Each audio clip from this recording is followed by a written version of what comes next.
Hello guys, तो आप कैसे हैं? मैं आशा करता हूँ आप सब ठीक होंगे। तो आज हम इस वीडियो में बात करेंगे क्लास 10 का फिजिक्स। क्लास 10 का फिजिक्स है जिसमें बहुत सारे ऑब्जेक्टिव क्वेश्चन या एमसीक्यू क्वेश्चन देखने वाले हैं, है ना। फिजिक्स के एमसीक्यू क्वेश्चन देखने वाले हैं और बड़े ही वीवीआई क्वेश्चन है। ये सभी वेरी वेरी इंपॉर्टेंट है, तो इन सभी क्वेश्चनों को बढ़िया से पढ़े, है ना। तो चलिए ठीक है, हम स्टार्ट करते हैं। पहला क्वेश्चन कह रहा है कि प्रकाश के किरण के समूह को क्या कहते हैं। ये देखिए, आपको ये किरण दिख रहा है, ये सभी किरण दिख रहा है। तो प्रकाश के किरण के समूह को हम लोग किरण पुंज कहते हैं। प्रकाश के किरणों के समूह को किरण पुंज कहा जाता है। तो इसका आंसर ये हो जाएगा। चलिए नेक्स्ट क्वेश्चन देख लेते हैं। एक उत्तल लेंस की क्षमता एक डायोप्टर है। एक उत्तल लेंस की क्षमता एक डायोप्टर है, तो उस उत्तल लेंस की फोकस दूरी क्या होगा। सबसे पहले हम बात कर लेते हैं क्षमता। क्षमता की बात कर लेते हैं। क्षमता P बराबर होता है 1/f।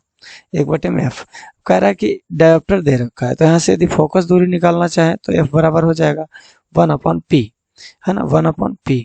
और P बराबर कितना है, 1, तो 1/1, है ना। और सेंटीमीटर में दे रखा है, तो सेंटीमीटर को हम लोग 100 से गुना करते हैं, तो ये हो जाएगा आपका, है ना, F बराबर 100 सेंटीमीटर, है ना। तो और एक बात और है, उत्तल लेंस की जो क्षमता होती है वो पॉजिटिव होती है, तो इसका आंसर हो जाएगा आपका सी आंसर, है ना।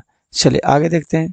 करे किसी उत्तल लेंस की फोकसांतर 50 सेंटीमीटर हो तो उसकी क्षमता क्या होगा। अभी देखिए F दे रखा है, F बराबर 50 सेंटीमीटर दे रखा है और हमें पूछ रहा है F क्या हो, P क्या होगा। तो हम जानते हैं कि P बराबर 1/f होता है। अगर सेंटीमीटर हो तो उसके लिए हम लोग 100 से गुना कर देते हैं। यहाँ से 1/, में आपका 50 है और गुने में 100, यहाँ से 50 से डिवाइड करेंगे तो ये 100 हो जाएगा, अर्थात 2 डायोप्टर।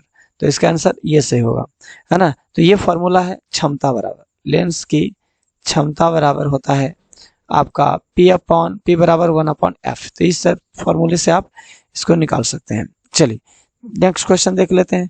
कहता है प्रकाश की किरणें गमन करती है। तो प्रकाश की किरणें हमेशा सीधी रेखा में गमन करती है। प्रकाश की रेखा हमेशा किस रेखा में गमन करती है, सीधी रेखा में गमन करती है। तो ये इसका हो जाएगा आंसर, है ना। ये इसका आंसर हो जाएगा आपका ए आंसर हो जाएगा, फर्स्ट ऑप्शन, है ना। नेक्स्ट क्वेश्चन देख लेते हैं। नेक्स्ट क्वेश्चन कह रहा है कि उत्तल लेंस की क्षमता होती है, उत्तल लेंस की क्षमता होती है, तो उत्तल लेंस की क्षमता हमेशा पॉजिटिव होती है ना, जबकि अवतल लेंस की क्षमता नेगेटिव होती है। तो इसका आंसर हो जाएगा आपका यह। नेक्स्ट क्वेश्चन देख लेते हैं। खरा सोलर कुकर में किसका प्रयोग किया जाता है। तो सोलर कुकर के रूप में हमेशा अवतल दर्पण का उपयोग किया जाता है। तो इसका आंसर हो जाएगा फर्स्ट ऑप्शन। ओके नेक्स्ट देख लेते हैं। क्वेश्चन कर रहा है काल्पनिक प्रतिबिंब होता है, तो काल्पनिक प्रतिबिंब हमेशा सीधा होता है। काल्पनिक प्रतिबिंब हमेशा क्या होता है, सीधा होता है। इसका आंसर ए हो जाएगा। नेक्स्ट क्वेश्चन देख लेते हैं। कह रहा है अवतल लेंस की क्षमता होती है, अवतल लेंस की क्षमता होती है। देखिए जिस लेंस की फोकस दूरी यदि ऋणात्मक हो तो उसकी क्षमता भी ऋणात्मक होती है ना। तो P बराबर यदि हम बात कर ले 1/f होता है। यदि फोकस दूरी ऋणात्मक होंगी तो P बराबर भी क्या हो जाएंगे, ऋणात्मक हो जाएंगे। तो इसका आंसर हो जाएगा ए, अवतल लेंस की क्षमता ऋणात्मक होती है। आगे हम बात कर लेते हैं क्वेश्चन नंबर नेक्स्ट। करे किस दर्पण में हमेशा वस्तु से छोटा प्रतिबिंब बनता है। किस दर्पण में वस्तु से छोटा प्रतिबिंब बनता है ना। तो याद रहे आप लोग को, हमेशा वस्तु से छोटा प्रतिबिंब जो बनता है वह है आपका उत्तल लेंस, है ना। कौन सा, उत्तल लेंस। उत्तल लेंस में हमेशा वस्तु का छोटा प्रतिबिंब बनता है। वस्तु का कैसा प्रतिबिंब बनता है, छोटा प्रतिबिंब बनता है। तो इसका आंसर हो जाएगा आपका ये हो जाएगा। नेक्स्ट क्वेश्चन देख लेते हैं।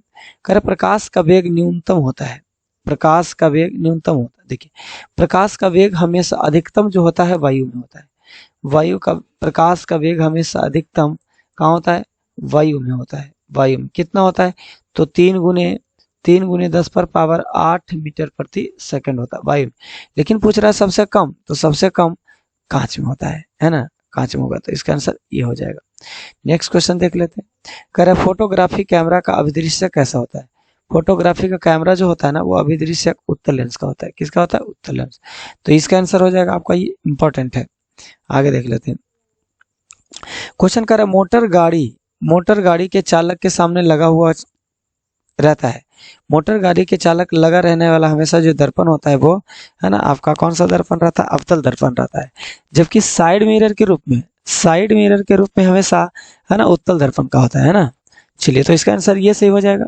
नेक्स्ट बात कर लेते हैं। आधे हम क्वेश्चन देख लें। इसी प्रकार से आप को लगातार देखते रहें, बहुत इंपॉर्टेंट क्वेश्चन है सभी। कह प्रकाश के अपवर्तन के कितने नियम है? प्रकाश के अपवर्तन के कितने नियम है?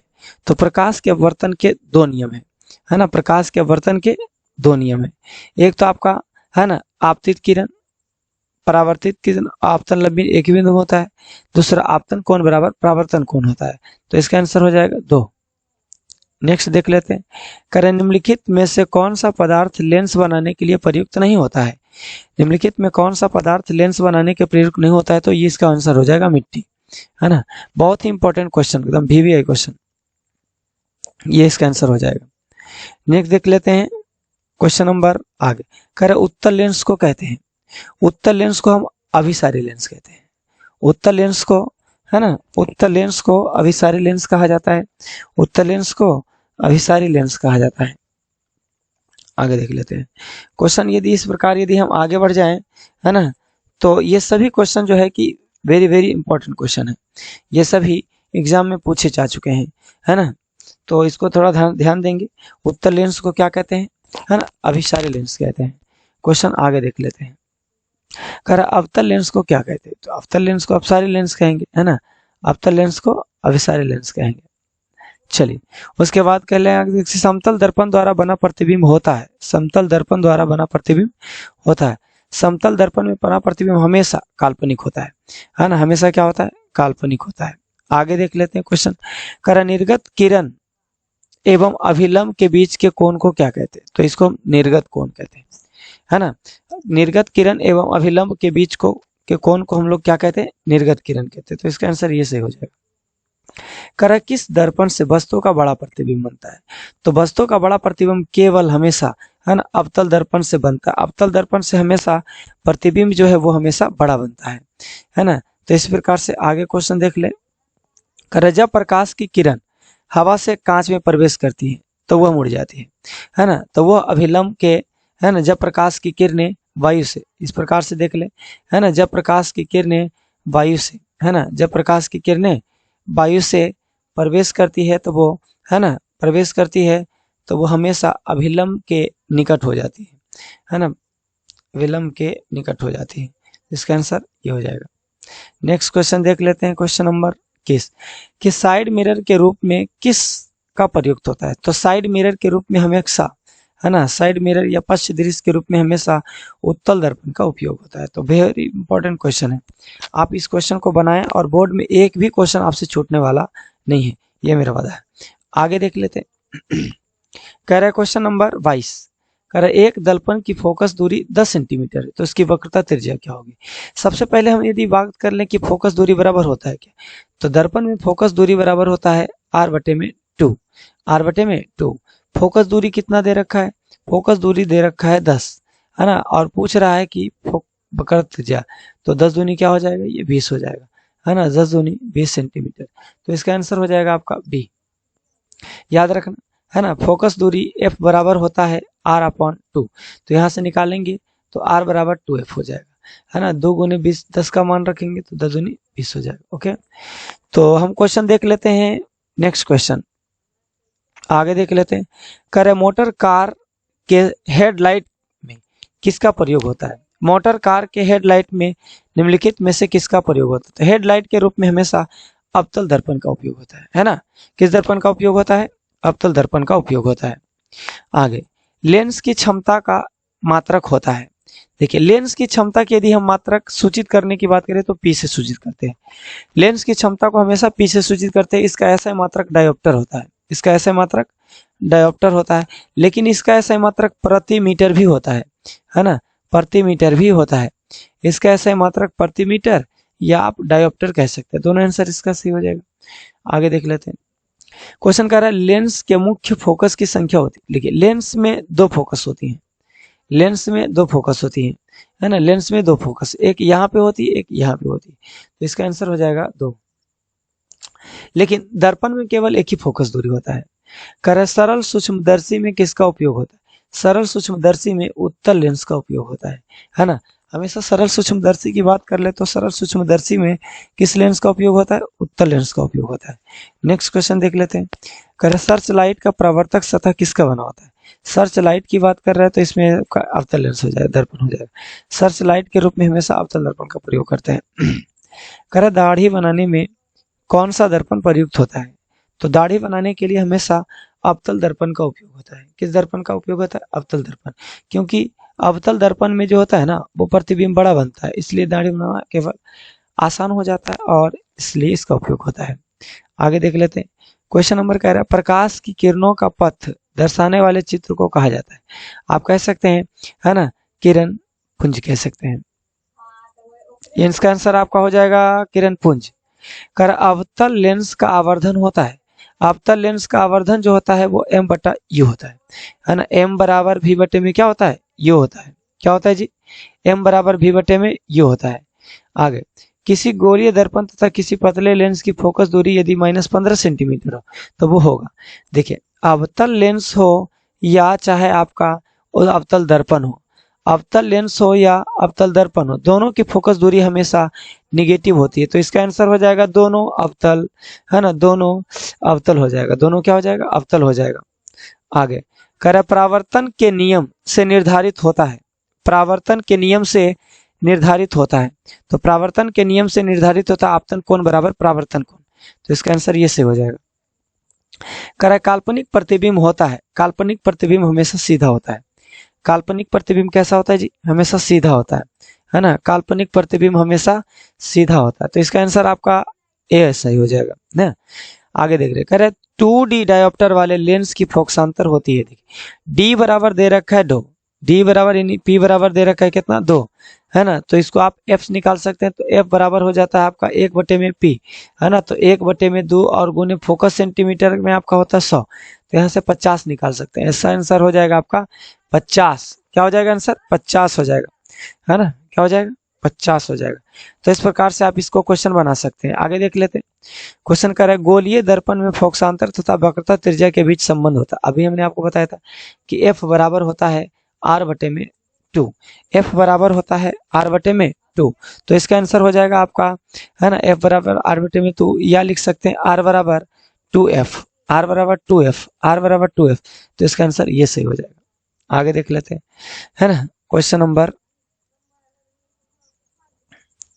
33, 34 हो गया, 35 भी हो गया, 36 वही नहीं है जी। आगे देख लेते हैं 37, है ना। कर f और 2f के बीच बना प्रतिबिंब होता है। तो f और 2f के बीच में बना प्रतिबिंब वास्तविक और, है ना, वास्तविक और बड़ा होता है। आगे क्वेश्चन देख लेते हैं। कर प्रकाश के अपवर्तन के कितने नियम है? प्रकाश के अपवर्तन के 2 नियम है। प्रकाश के अपवर्तन के भी 2 नियम और प्रकाश के परावर्तन के भी 2 नियम है ना। दोनों के 2-2 नियम है। कर उत्तल लेंस में बना प्रतिबिंब होता है। उत्तल लेंस में बना प्रतिबिंब, है ना, उत्तल लेंस में बना प्रतिबिंब हमेशा, है ना, क्या होता है? वास्तविक और उल्टा होता है। वास्तविक और उल्टा होता है। तो इसका आंसर ये सही हो जाएगा। कर 2 वक्रीय पृष्ठों से बीच घिरे माध्यम को क्या कहते हैं? 2 वक्रीय पृष्ठ घेरे से माध्यम को हम लोग क्या कहते हैं? है ना, आपका गोलीय लेंस कहते हैं। क्या कहते हैं? गोलीय लेंस। तो इसका आंसर ये सही हो जाएगा।